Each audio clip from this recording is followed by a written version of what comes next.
What happened, Bella? Why you crying again? I know. Vampire, right? Are you familiar with that famous meme?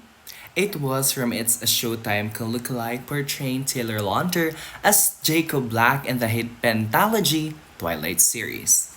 But did you know that dialogue did not actually come from the original movie?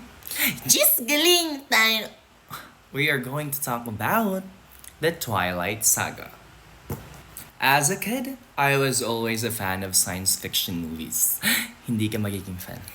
But Twilight Saga was always my Roman Empire. Roman Empire! Over naman sa Roman Empire! But, chadan! I have all the 4 books of the Twilight Saga.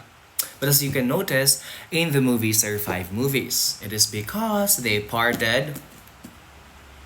breaking down into 2 parts. Kasi din yun naman, napakakapal naman na parang mukha mo na lang. Hindi, mali. But, in today's review or in today's video, we're only going to talk about the first movie. Or my personal favorite, The Twilight. Over. Let's go. Dito kasi na parang ganun. Year 2008, in the start of May, days before ako'y pinanganak, the hot debate was Team Edward or Team Jacob. Spark controversy. Directed by Catherine Hardwicke and based on Stephanie Meyer's hit novel, Twilight is the first film in the saga that introduced us to Bella Swan, Edward Cullen, and Jacob Black. Mga ganun. Over. Bueno. Twilight follows Bella Swan, a teenage girl who moves from sunny Arizona to the rainy town of Forks. There, she meets the mysterious and handsome Edward Cullen, who turns out to be a vampire. Despite the dangers, Bella and Edward fall in love. Bella must fight to survive while navigating the risks of loving someone who could both protect and endanger her life. Oh, ikaw dito. Mali! Dito kasi! Over! This movie leans into a moody blue-green filter that gives everything a cold, misty vibe, perfect for the rainy setting of Forks, Washington.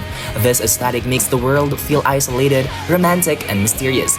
It almost looks dreamlike, like you're seeing the story through Bella's dazed perspective. It highlights a forbidden love, longing looks we shouldn't be, but we can resist.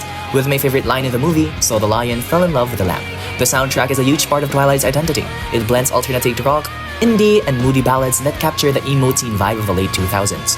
This movie was perfect played by all the cast, Kristen Stewart, Robert Pattinson, Taylor Lautner, and more, that made the film even more engaging and felt true to the heart. This movie tackles about teenage coming out of age love, and it makes you want to feel in love. Watching this as a kid and now with more logic in mind is a real fantasy. It does not only tackle how 2 people fall in love, but also historical phenomena. Personally, I would always give this movie a 10 out of 10. Every rating na parang ganun.